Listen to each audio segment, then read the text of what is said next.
Oh, click sumasabay ng mga big bikes. Oy, nainigukod si mo bro. Makita ka ron sa pinakataas na bridge. Oy, oy, signal light.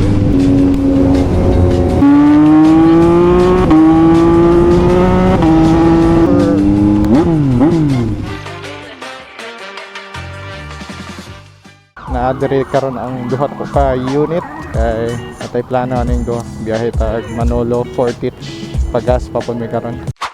Kani akong dala kay duha man gud ka motor ang kailangan ani.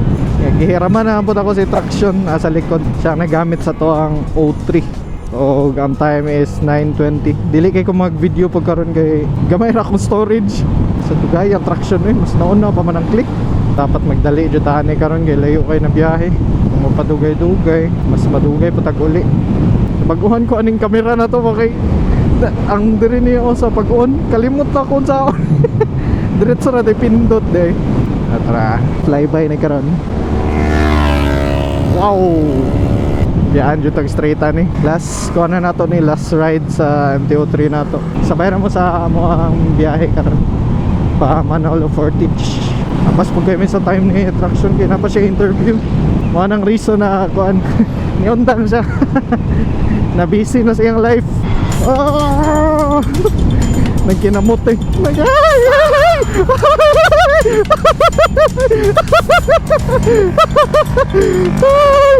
Puangan ako eh. Umubertik ba mas kailanganin. Ay lahira dyan ba sa nakaklik ba kayo. Ma-feel na ko ang pagkakamote ba. Okay, sigal na chill ride lang. Sa mukha dyan sa scooter at tugbuda eh. Ang pagkabalo na ko unahan dira kay kuana Bukidnon na checkpoint nya mo na gidala na to ang duha na to ka unit kay sa tong plano nata diri karon sa ambot sa ni pare sa bukid na siguro ni mga unta kay gutom ya dara na applicant applicant sa buta sa to yang gi ko anan ako adong sala daw ako adong sala kay damay-damay na ko ni siya imbis mag-apply nag-ride. Imagine yung pinaka-nice na dalan diri sa Buda. O dito sa unahan, tong padulong overview na siya. Nice po dito. Spaltado na pod ba? Excited na jud ko. Kaso layo pa. Layo pang Manolo Fortich. Sa akong pagkabalo dito na sa Dahilayan banda ba? Kung kabalo mo na pinaka longest pa. Longest kuan siya. Zipline ata. Diri sa Mindanao or all Philippines abot. Basta ang sure kay naadyo tay kwaon. Sabay tag mga big bikes. Wow, murag Sir Brian no? Pagkahan akong naungahinig sabay-sabay ko sila. Oh, click sumasabay ng mga big bikes. Tumba bitaw. Wala na, abiyaan ako. Kaabot na dyan mi o Valencia. Pila na ka hours? 9 bata nagkuhan? Biyahe? 12 na karon. Pila na ka hours? 10, 11, 12 3 hours! 3 hours na 5 hours dun yung biyahe karon. Ang reason pa dani na madugay mi is nag-stop over mi kay nag-interview ning isa dire. Interview for managerial. So pitik-pitik lang atong vlog ani kay naga-save tag space. Kaya mga tao dire way helmet tay. Mani sentro. Maski asa na dyan yung pickleball ba. Kung Sunday po day bag-ura mi nag-hike dire sa Paminahawa Bridge siguro to. Gwapo po. Dismaya lang ko kay pag abot sa taas na yung mga sakyanan pwede ra di makasaka ang sakyanan. Kaya wala lagi na mag-trip na yung traction karon eh. Unsa naman ni. Pinakalit ra pa jud ni na decision. Nice kilang dalan dire. Oy, nainigukod si mo bro. Pak, tora. Kusuga to niya. Makita karon sa pinakataas na bridge diri sa Mindanao. Tara na to ni. Ay, kadlok today. Mara ko nag-zipline mo. Taasa jud eh. Jud mi dire. Nata sa playground kay magulat sa ta dire. Ito laton si Sir JCT. Ay, salamat. Landong na jud. Dara mo na ni. Kabot na mi. Cold start. Baway na ta sa itong mga motor. Click o MTO3 na brand new pa dyan sa to. Bye bye MTO3. Kita rata sunod. Ay, let's go. Traction akong driver karon kay para di siya mahadlok. Kay kung ako ang mo drive, ambot na lang dyan. Magbas na lang daw siya.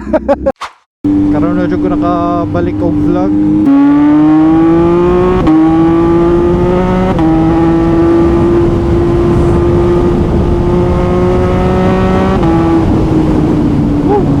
Laira jud ang kusog ganing MT-09 sa moto.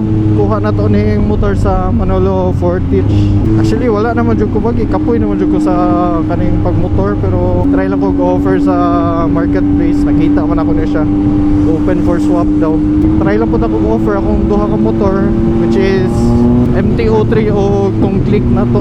Palit ko og scooter kay para na ko'y pang daily, na ko'y pa karga-karga, pang grocery.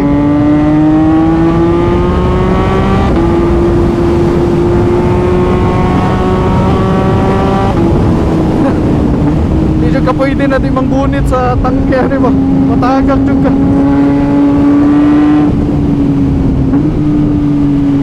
Medyo kay tingog ang inline 3.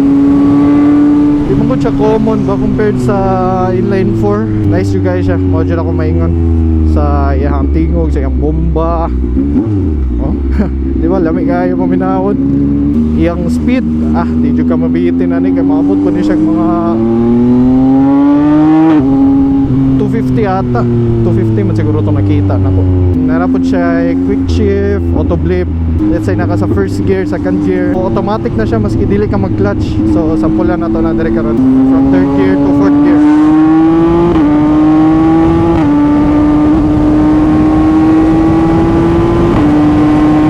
Ano siya ang quick shift. Ang auto blip mo ni siya. Di na ako mag clutch pareha dati, sample ani. So kung dati walay auto blip ang motor, mo ni siya ang ginabuhat ako sa MT-03. Ana siya, bali nag clutch ko kani siya, mag downshift ko diretso na siya. Di ba? Hindi na kailangan mag clutch. Mo na siya ang pasabot sa quick shift o auto blip. Uy napaday naka Z9 no. Maulaw na yun kumusirit si mabasta siya.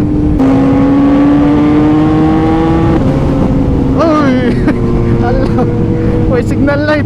Mapadlagin ng buwan ba? Kusog mi. Eh, dili pa mag-expect sila na maabot na yun mi.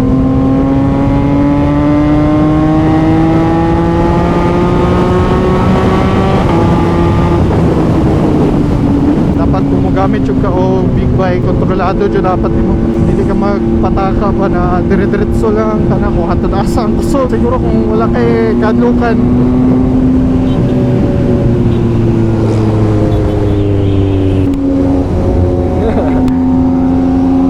Patag C9 nasakay niya siya gikan.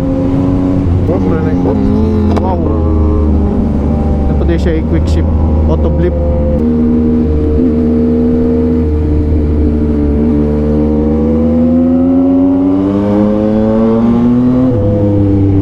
Kaya awa na porma na gano'n. Maraming sabay ba C9. Shoutouts o kaila sa iya pero butan siya. Nanagat pwede na pa mo straight direct.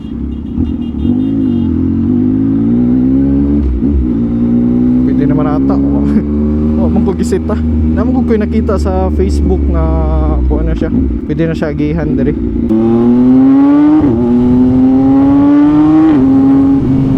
Agaw pansin dyo kay tani saba manggod. Ang gusto dyo na kuha ni is ilisan iyang tambutso na ka shorty manggod siya. Di ko ganahan kay baka disturbo mo ko sa silingan sa mga tao parehaan diri. What if na natulog 12 pa naman karon. Ilom lang ta. Kay napay mga nag-eskwela dyan. Katanaw dyan ang mga tao ba. Dahil ra dyan ang inline 3, inline 4 o katong crossplane. Sa tingog sa MT-07. Gakapo po to. Ginalingon dyan po to sa mga tao. Di mo ko siya common dyan sa dalan ba. Bantog ginatanaw dyan siya.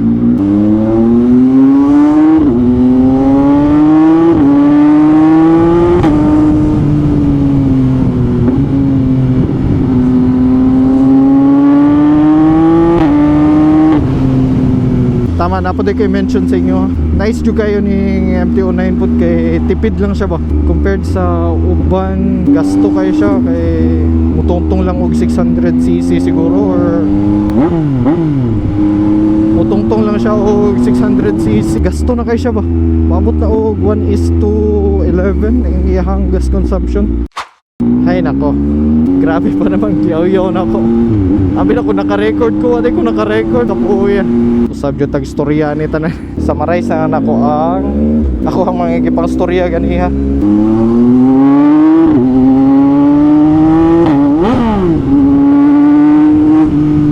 Naka-mention ko dito sa video na to. Wait lang, check na ko kung naka-record. Okay, naka-record na jud. Kay kapoy naka-yaw-yaw balik. I-compare po nato siya sa ubang big bikes, especially sa 675 na CF Moto. Ma-compare dyan ako siya sa 675 na CF Moto. Kaya naka-rent ko ato, nadismaya lang ko kay grabe mong kusog iyang gas consumption po ba. Compared sa MT-09, mas tipid ang MT-09. So magkuhan lang ko na into detail lang ko na pagka makahimo na kong separate vlog. Siguro maghimo po ko og gas consumption na video aning MT-09 nato. Tanaw na to kung unsa jud siya katipid kay bale full tank method atong gamiton. Dili ta mag-base lang dire sa iyahang dash. Di na ko kahulat mag-ride ta ani, maka full gear ta. And then mapitikan ta. So na ko makita ko ang sarili sa laing point of view. Maghimo po ko video sa flyby ani niya, sound check.